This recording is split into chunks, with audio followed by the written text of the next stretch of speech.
महामार्गावर होणारे अपघात हा नेहमीच एक चर्चेचा विषय राहिलेला आहे. मुंबई पुणे एक्सप्रेस हायवेवरती आत्तापर्यंत शेकडो नव्हे तर हजारो अपघात झाल्यात. शेकडो जणांचे जीव गेलेले आहेत. मात्र 3 फेब्रुवारीला जो अपघात या मुंबई पुणे एक्सप्रेस हायवेने पाहिला आणि या अपघातानंतर जी वाहतूक कोंडी झाली होती ती वाहतूक कोंडी अभूतपूर्व अशी होती. अनेकांनी या वाहतूक कोंडीवरती संताप व्यक्त केला, प्रशासनावरती ताशेरे ओढले. एक टँकर तो हटवायला 32 तास का लागतात असा संतप्त सवाल प्रवासी उपस्थित करत होते. मात्र हा टँकर हटवायला 32 तास का लागले आणि जर टँकर हटवण्यामध्ये घाई केली गेली असती आणि जर नजर चुकीनं एक ठिणगी पडली असती तर क्षणार्धात होत्याचं नव्हतं झालं असतं. हे मी खूप जबाबदारीनं बोलतोय, कारण घाटामधला जो प्रोपेलिन टँकर त्याला एक ठिणगीने जरी फुटला असता तर हा अपघात महाराष्ट्रातला नव्हे, देशातला नव्हे, जगाच्या इतिहासातला दुसऱ्या महायुद्धानंतरचा सर्वात भीषण आणि संहारक अपघात ठरला असता. का ते आपण टेक्निकली समजून घेऊयात आणि याच्यामध्ये नेमकं शास्त्र काय आहे, वेळ का लागला याची कारणमीमांसा आपण आजच्या या व्हिडिओतनं करूया. नमस्कार, मी तुषार शेटे. सिविक मिररच्या या व्हिडिओमध्ये आपलं स्वागत. आपल्या सगळ्यांना माहिती आहे की 3 फेब्रुवारीला मुंबई पुणे एक्सप्रेस हायवेवरती आडोशी बोगद्याजवळ एका टँकरचा अपघात झाला. अपघात झाल्यानंतर तिथून वाहनं जात होती आणि त्या टँकरमधनं वायुगळती सुरू झाली.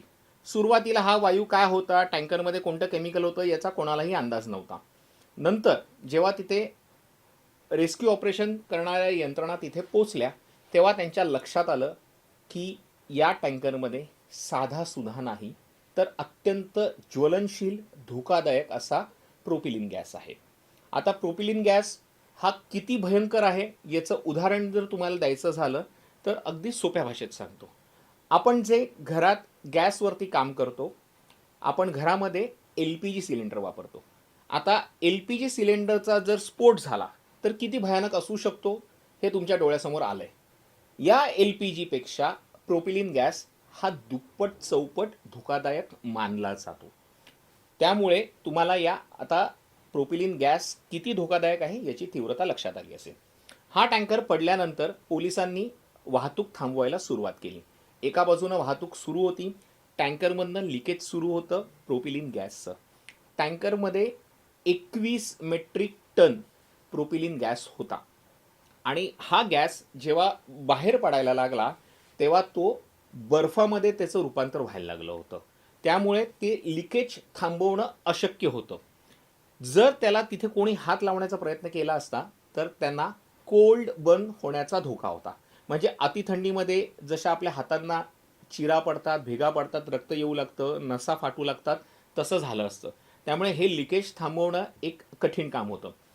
ज्या वेळेला तिथे फायर ब्रिगेडची टीम आली, NDRFची टीम आली, HPCL, BPCL आणि अन्य यंत्रणांची टीम आली, केमिकल एक्सपर्टना तिथे बोलवलं गेलं, तेव्हा त्यांच्या लक्षात आलं की हा गॅस धोकादायक आहेच आहे आणि पुढे काय करायचं आहे हा जेव्हा ॲक्शन प्लॅन आखला गेला तेव्हा प्रशासनासमोरचं धाबड दणाणलं होतं, कारण रस्ता बंद करण्याशिवाय प्रशासनाकडे कोणताही पर्याय नव्हता.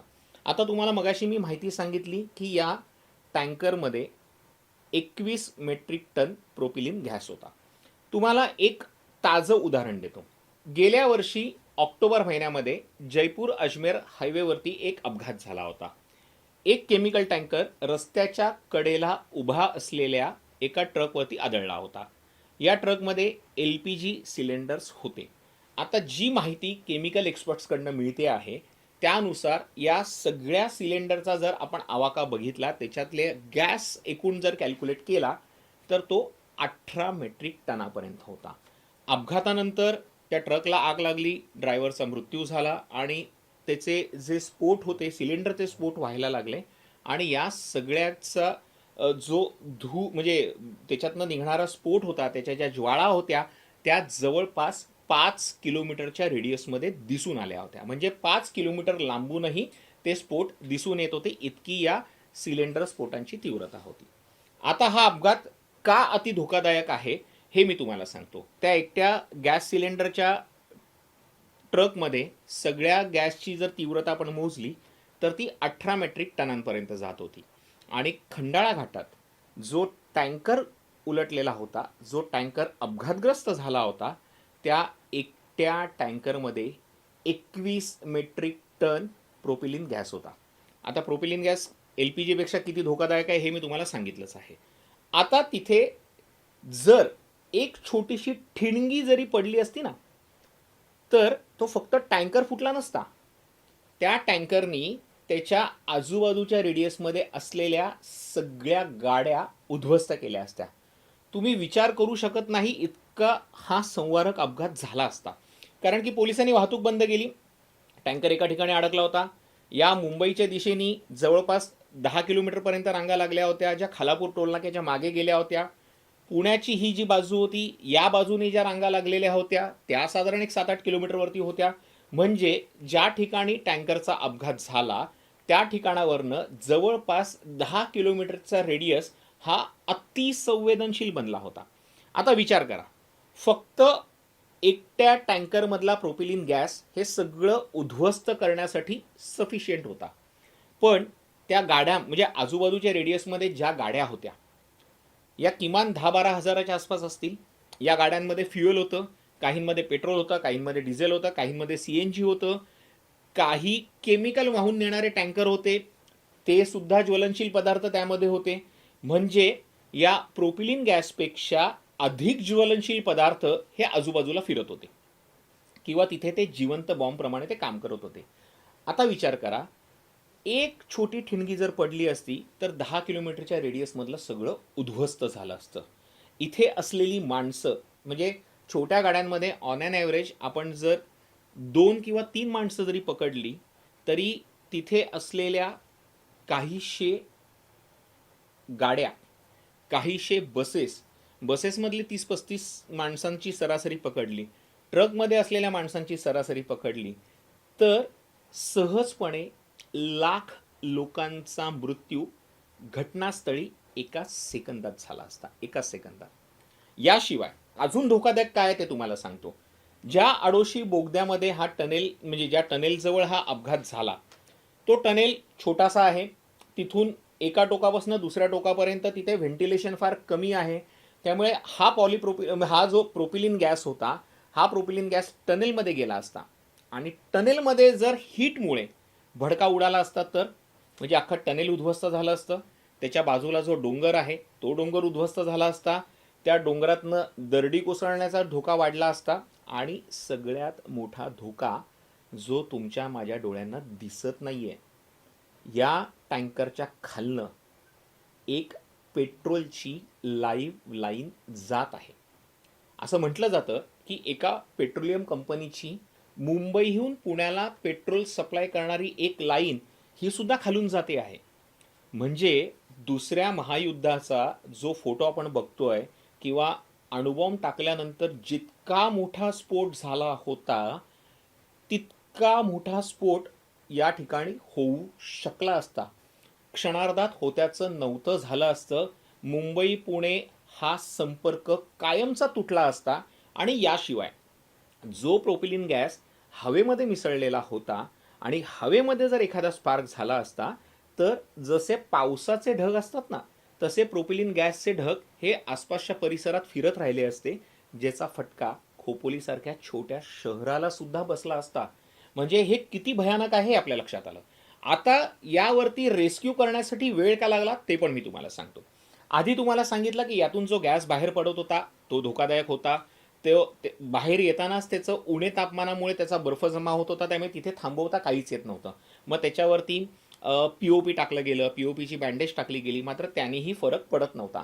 मग तिथे जेव्हा हेल्प फाउंडेशनची लोकं आली, तिथे केमिकल एक्सपर्ट संजय गीद आले, त्यांच्या लक्षात आलं की ही जर लिकेज म्हणजे हे टँकरचं जर लिकेज थांबवायचं असेल तर जसं पाण्याच्या पाईपलाईनमध्ये लिकेज होतं आणि ते तात्पुरतं थांबवण्यासाठी एक लाकडाची खुट्टी ही त्या पाण्याच्या पाईपलाईनमध्ये अडकवली जाते जेणेकरून प्रेशर थांबलं जातं, तसाच प्रयत्न आपल्याला इथे करावा लागणार आहे.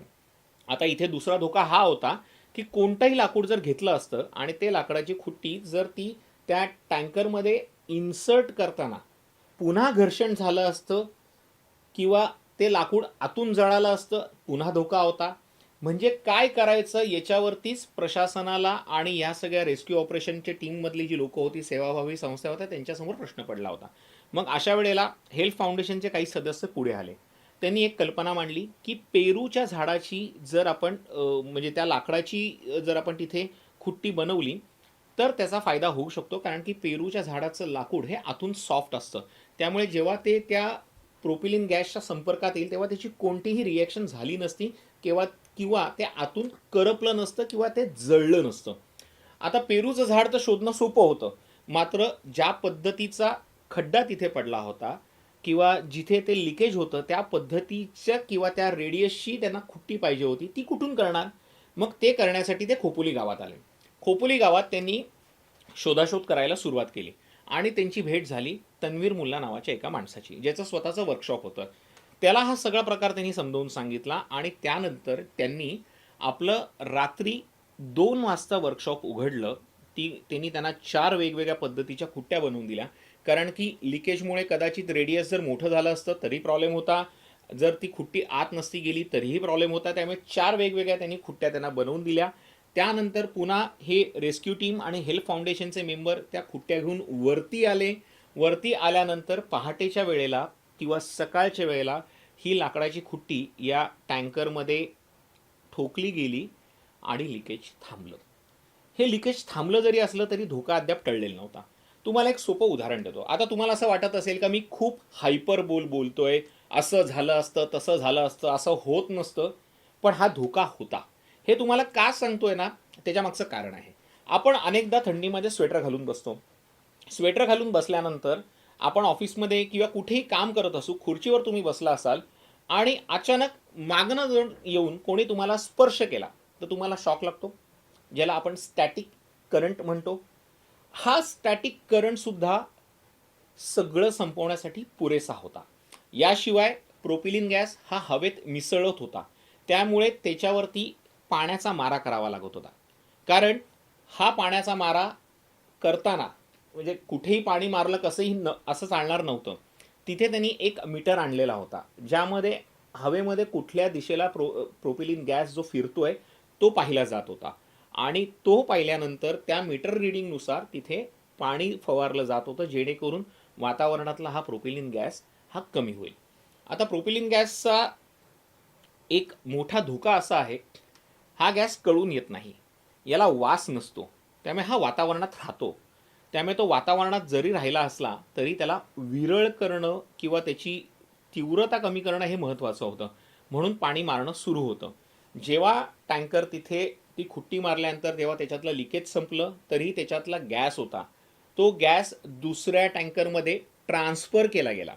हे सगळं सुरू असेपर्यंत पाण्याचा फवारा मारणं सुरूच होतं, कारण की जसं मी तुम्हाला सांगितलं की जर त्या प्रोपिलिन गॅसचे ढग हे बाजूला कुठे राहिले असते ना तर काही करता आलं नसतं. एक सोपं उदाहरण देतो. ॲमेझॉनच्या जंगलांमध्ये जेव्हा आग लागते तेव्हा ती आग भीषण असते आणि ती आग विझवण्यासाठी हेलिकॉप्टरची मदत घेतली जाते. मात्र दुर्दैवानं असं जर इथे काही झालं असतं ना तर आपल्याला हेलिकॉप्टरही वापरता आलं नसतं, कारण की पुन्हा हवेमध्ये असलेल्या प्रोपिलिन गॅसचा धोका होता. त्यामुळे किती भीषण होता हा अपघात हे आपल्या समोर आलेलं आहे.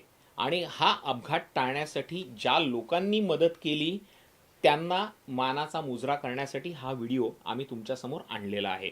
कारण सरकारी यंत्रणा तर त्यांचं काम करतच होत्या, आपत्कालीन यंत्रणा तिथे होत्या, NDRF होतं, SDRF होतं, बाकीच्या यंत्रणा तिथे होत्या, हे काम करतच होते. मात्र तिसरे असे अनेक समाजसेवक होते, व्हॉलेंटियर्स होते, जे लोकांसाठी पुढे धावून आलेले होते, आपला जीव धोक्यात घालून ते तिथे काम करत होते, कारण लवकरात लवकर हे लिकेज थांबलं जावं आणि हे लिकेज थांबल्यानंतर तो रस्ता वाहतुकीसाठी पुन्हा कधी पूर्ववत होईल, जेणेकरून जी किमान लाखांपेक्षा जास्त लोक ही या ट्रॅफिक जॅममध्ये अडकलेली होती त्यांना दिलासा मिळू शकेल.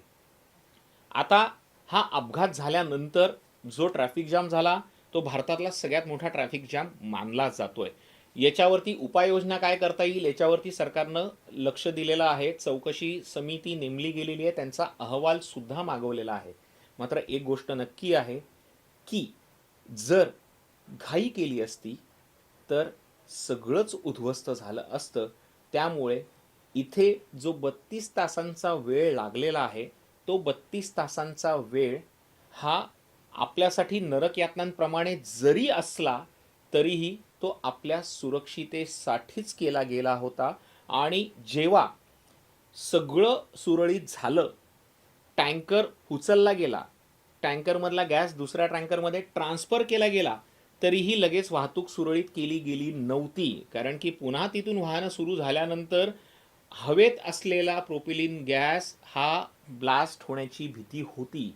त्यामुळे जोपर्यंत हा हवेतला प्रोपिलिन गॅस विरघळला नाही, त्याच्यावरती तो म्हणजे त्या एरियातनं तो विरळ झाला नाही, तोपर्यंत वाहतूक थांबवून ठेवलेली होती. आणि सगळं ऑल क्लिअर झाल्यानंतर ही वाहतूक सुरू केली गेली.